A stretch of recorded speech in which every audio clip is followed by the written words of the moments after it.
حافظ قرآن ہے، اس کے سینے میں اللہ کا کلام ہے، اسی لیے آپ نے اس کو آگے کر دیا خدا کی بارگاہ میں کہ وہ ہماری نمائندگی کرے گا اللہ کی بارگاہ میں، کیونکہ اس کے سینے میں اللہ کا کلام موجود ہے۔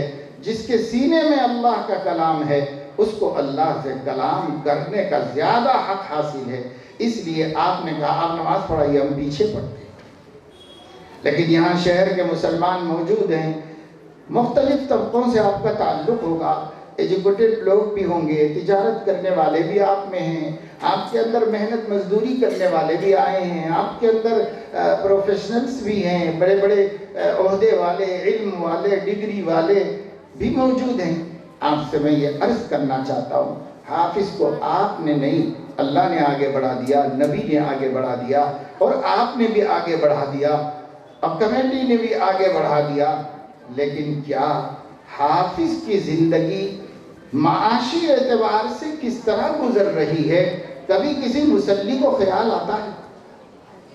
20 سال سے پیچھے نماز پڑھنے والا لائر، 20 سال سے پیچھے نماز پڑھنے والا ڈاکٹر کبھی نہیں پوچھا حرف غلط کے طور پر کہ مولانا صاحب، حافظ صاحب، آپ کے گھر میں سب خیر خیریت ہے، گزر بسر آرام سے ہو جاتی ہے، ہم تو لاکھوں کما کے بھی ہماری ہرس نہیں بجھ رہی ہے، آپ کو جو متولی صاحب 8,000 10,000 دے رہے ہیں اس میں گزر ہو جا رہی کیا؟ کبھی سوچا، کبھی آپ کے دل میں خیال آیا کہ چاول کا جو ریٹ میرے لیے ہے وہی پیش امام صاحب کے لیے بھی ہے، جو تیل کا بھاؤ میرے لیے ہے وہی پیش امام صاحب کے لیے بھی ہے، جو میرے لیے دودھ آ رہا ہے اسی قیمت پر پیش امام کے بچوں کو دودھ مل رہا ہے، جو دوائیں کا خرچہ میرا ہو رہا ہے ویسے ہی دوائیں مہنگی اور قیمتی پیش امام صاحب کے لیے بھی ہیں۔ اب میرے 50,000 60,000 70,000 1,00,000 کی تنخواہ بھی ناکافی ہو رہی ہے، اور ان کی 8-10 ہزار کی کیسے کافی ہو جا رہی ہے؟ کبھی خیال آیا؟ نہیں، نماز پیچھے ہی پڑھ رہے ہیں، ہاں مصافحہ کر لیں گے، بعض ماشاءاللہ سے چوم بھی لیں گے ہاتھ کو، لیکن ان کے پیٹ میں کتنا جل رہا ہے اور گھر میں کیا مصیبت ہے اس کو کوئی نہیں پوچھے گا۔ اللہ کا کرم ہے، اللہ کا شکر ہے، ہمارے بڑے ہم لوگوں کو پڑھنے کے زمانے ہی میں یہ غیرت پیدا کر دیتے ہیں کہ ہم اس کا رونا روتے نہیں ہیں، بھیک مانگتے نہیں ہیں، احتجاج کرتے نہیں ہیں کہ صاحب سارے منچریال کے ائمہ ایک چوک کے اوپر دھرنا دے کے تنخواہیں بڑھائی جائیں۔ ایسا کبھی کہیں سنا ہے آپ نے کہ کہیں ایسا ہو جائے؟ سب دیتے ہیں دھرنے، لیکن آپ کے دین کے خدمت گزار اللہ کے سامنے رو لیتے ہیں، لیکن مخلوق کے سامنے کوئی دھرنا نہیں دیتے، کوئی احتجاج نہیں کرتے۔ تنخواہ نہیں بڑھائیں گے تو میں امامت کو استعفیٰ دے دے رہا ہوں۔ ایسا نہیں کرتے، کیوں نہیں کرتے؟ کہ ایک غیرت نبی کے اندر جو تھی وہی ان کی نسبت سے اور قرآن کی نسبت سے ان کے اندر پیدا ہو گئی۔ لیکن میں آپ کو مدرسے کے اس اسٹیج سے علماء اور مفتیان کی موجودگی میں کہتا ہوں، آپ کو شرم سے ڈوب مرنا چاہیے کہ آپ جس امام کے پیچھے نماز پڑھتے ہیں اس کی تنگیوں اور تکلیفوں کی آپ کو کوئی خبر نہیں، ڈوب مرنا چاہیے۔ بہت ہو گیا وقت زمانہ صبر کا، میں امام نہیں ہوں، اب بول رہا ہوں، میں نہیں امامت کرتا، کتابت کرتا ہوں، للہ کرتا ہوں، امامت تو کرنے کی عمر بھی نہیں ہے، کیا ہوں اور بیتا ہوں، اور میرے اوپر سب کچھ گزرا ہے جس کو میں سامنے رکھ کر اب اس عمر میں پہنچ کر کہہ رہا ہوں، اماموں کے بارے میں آپ مقتدی قیامت کے دن پوچھے جائیں، ان کے گھر کی ہر تنگی کے بارے میں اللہ پوچھے گا آپ سے، ان کے بچوں کے علاج کے سلسلے کی پریشانی کا اللہ پوچھے گا، گھر کے 20 مسائل کا ٹینشن لے کر وہ خدا کے سامنے کھڑے ہو کر آپ کو نماز پڑھاتا ہے، اس پر کیا گزرتی ہے، اور اس کے دل کو جاننے والے رب کا آپ پر کیا غصہ اترتا ہے، آپ نہیں سمجھ رہے۔ آج امت پر جو مصیبتیں آ رہی ہیں، آج ہمارے اوپر جو اس ملک میں ظالموں کو مسلط کر دیا گیا ہے، ایسے سخت دل، ایسے پتھر کلیجہ حکمراں ہیں کہ ان کو ایک کتے کے بچے کی تکلیف سمجھ میں آتی ہے، لیکن امت محمد کی مصیبت اور موت بھی نہیں سمجھ میں آتی۔ ان کو کوئی احساس نہیں ہے. ایسے بے حس لوگوں کو اللہ نے ہم پر مسلط کیا کیونکہ ہم بھی دین کے خادموں کی طرف سے بے حس ہو کر زندگی گزارے. اس بے حسی کا بدلہ اللہ حکمرانوں کی بے حسی کے ذریعے دے رہا ہے ہم کو، اور آخرت میں کیا دے گا اس کے تصور سے بھی رونگٹے کھڑے ہو جاتے ہیں. اس لیے میرے دوستو اس بات کو سمجھو، ہر آپ جس مسجد میں نماز پڑھتے ہیں اس مسجد کے امام کے بارے میں آپ کا فرض ہے کہ اس کے دکھ درد میں آپ شریک ہو. وہ آپ سے نہیں مانگے گا، وہ آپ کے سامنے اعلان نہیں کرے گا کہ صاحب میرے گھر میں پریشانی چل رہی ہے. جمعے کے خطبے میں بولے گا کیا؟ کہاں بولے گا؟ وہ نہیں بولے گا.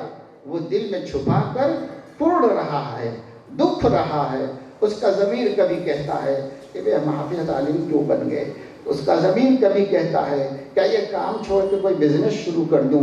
اس کا ضمیر کبھی کہتا ہے کہ کیا امامت سے مل رہا ہے کہیں باہر چلے جائیں.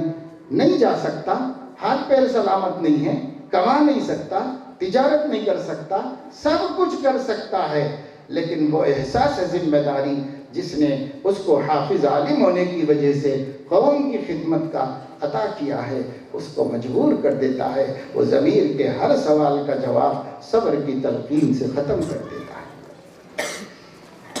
للفقراء اللہ لا يستطيعون ضربا في الارض يحسبهم الجاهل اغنياء من التعفف تعرفهم بسیماهم لا يسألون الناس الحافا.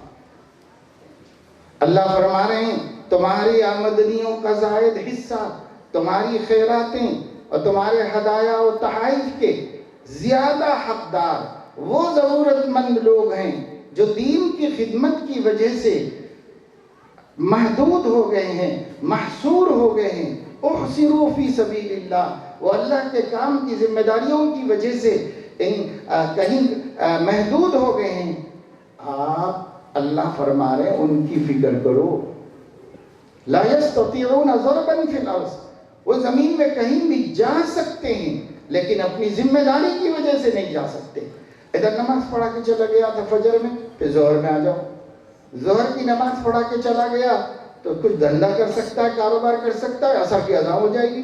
عصر پڑھانے آئے گا، مغرب عشاء. احصروا فی سبیل اللہ، آپ نے اس کو دین کے کام کے لیے محصور کر دیا. علماء فرماتے ہیں کہ اگر کوئی آدمی اللہ کی آزاد مخلوق کو اپنے حبس میں لے لیتا ہے، جیسے پرندے گھروں میں ہم لا کے رکھ لیتے ہیں خوبصورتی کے لیے، چہچہاتے ہیں اس کے لیے رکھ لیتے ہیں، لو برڈس وغیرہ، یا مچھلیاں ہیں ہم لا کر کے رکھ لیتے ہیں اور اس سے اپنی آنکھیں ٹھنڈی کرتے ہیں، یا مرغیاں پالتے ہیں یا بکری پالتے ہیں. کوئی سا بھی جانور جسے اللہ نے آزاد پیدا کیا اور جس کی روزی کی ذمہ داری اللہ نے خود لے رکھی ہے، ایسے کسی بھی مخلوق کو جب کوئی شخص اپنا مملوک بنا لیتا ہے تو اس کے رزق کی ذمہ داری اللہ سے اس کی طرف منتقل ہو جاتی ہے. اس لیے جو احصروا فی سبیل اللہ ہیں ان کی ذمہ داری آپ ہی لوگوں کی طرف منتقل ہوئی ہے، کیونکہ یہ لا یستطیعون ضربا فی الارض. ٹائم ہی نہیں ہے کہ صاحب مدرسے میں پڑھاؤ اور مسجد میں امامت کرو، اب کب کماؤ، کمانے کا ٹائم ہی نہیں ہے. وہ ہمارے محسن ہیں، ہمیں اس احسان کا عزت مآب بدلہ دینا اللہ نے لازم کیا ہے، واجب کیا ہے ہمارے اوپر. ہمیں اس کی فکر کرنی چاہیے. یہ بات چونکہ اب کوئی بھی نہیں کہتا اور یہ بات نہیں کہنے کی وجہ سے آپ کو سمجھ میں بھی نہیں آتی، کبھی دھیان بھی نہیں جاتا، خیال بھی نہیں ہوتا، تو ہم نے یہ طے کر لیا ہے کہ صاحب اب بڑھاپے کی اس عمر میں جبکہ ہم مخلوق سے کچھ بھی امید رکھ کے نہیں بیٹھے ہوئے ہیں، ہم آپ کی غلطیوں پر متوجہ کریں گے. اگرچہ کہ میں نے کبھی جوانی میں نہیں کہی یہ بات، کبھی بھی نہیں کہی. ہم تو الحمدللہ اس طریقے سے کام کیے کہ ہم نے بہت سارے مرتبہ ہماری کمیٹی کہتی تھی کہ صاحب وصولی کم ہو رہی ہے، تو ہم نے کہا کوئی بات نہیں، جو ہے وہ دے دیجیے. کبھی کہتے تھے کہ ہم تنخواہ بڑھانا چاہ رہے ہیں، آپ کی مرضی، گھٹانا چاہ رہے ہیں، آپ کی مرضی. انکم کم ہو رہی ہے، ہم نے کہا وہ ہمارا والا حصہ موزن سب کو دے دو تاکہ اس کو تو تکلیف نہ ہو، ہم کوئی دوسرا راستہ دیکھ لیں گے. یہ سب ہم گزر چکا ہے. ہم نے کبھی بھی یہ بات نہیں کہی مخلوق سے. اب بول رہا ہوں اور فرض سمجھ کر بول رہا ہوں, اللہ کو منہ دکھانے کے لیے بول رہا ہوں کہ آپ پوچھے جائیں گے. نماز پڑھ لینا تو آسان ہے امام, ماشاءاللہ کیا قرات ہے امام صاحب کی, ماشاءاللہ مولانا میرے کو سدیس یاد آ گئے, میرے کو شریم یاد آ گئے, میرے کو حرم کے نماز کے جیسا دکھا. وہ سب بولنا تو آسان ہے, لیکن کچھ جیب میں بھی ہاتھ ڈالو اور کچھ خدمت کا بھی شرف حاصل کرو تو وہ سب ہونا والا نہیں ہمارے سے. اس واسطے اس کی جانب توجہ دیجئے, فکر کیجئے, ہدایہ دیتے ہیں. آگے رمضان آ رہا ہے تو ہمیں چاہیے کہ ہم اپنے امام کے خفیہ طریقے کسی کو پتہ نہ چلے ایسے اپنی آمدنی میں سے کچھ ہدیہ دو, دینا چاہیے. نیک لوگوں پر اپنا مال خرچ کرو, اللہ فرمانے ہیں, اس لیے اپنا مال خرچ کرنا چاہیے, دینا چاہیے. ان چیزوں کو رواج دیجئے, میرے کہنے کا بس یہ مقصد ہے, ان چیزوں کو رواج دیجئے. اور ان حفاظ سے, ان پیارے بچوں سے کہتا ہوں کہ قیامت تک, اپنی موت تک کبھی مخلوق کی طرف دست سوال دراز نہیں کرنا چاہیے, اور کبھی مخلوق کے اوپر نظر مت رکھو, اللہ کی طرف نظر رکھو. اللہ سے لینا سیکھ لو, اللہ سے راضی رہنا سیکھ لو. زندگی مختصر ہے, گزر جائے گی انشاءاللہ. پھر جو اللہ دیں گے تو دیکھنے والے دیکھتے ہی رہ جائیں گے, اتنا اللہ دیں گے. لیکن جو فرض مسلمانوں کا ہے وہ میں نے آپ کو بتایا. ایسا نہیں کہ سب لوگ ایسے ہی ہوں گے بے فکر, لیکن ایک عام بات ہے, ایک عمومی بات میں بتا رہا ہوں. کامن بے حسی ہے مسلمانوں کی, ہر جگہ ہے, ہر شہر میں ہے, اس لیے بتا رہا ہوں. تو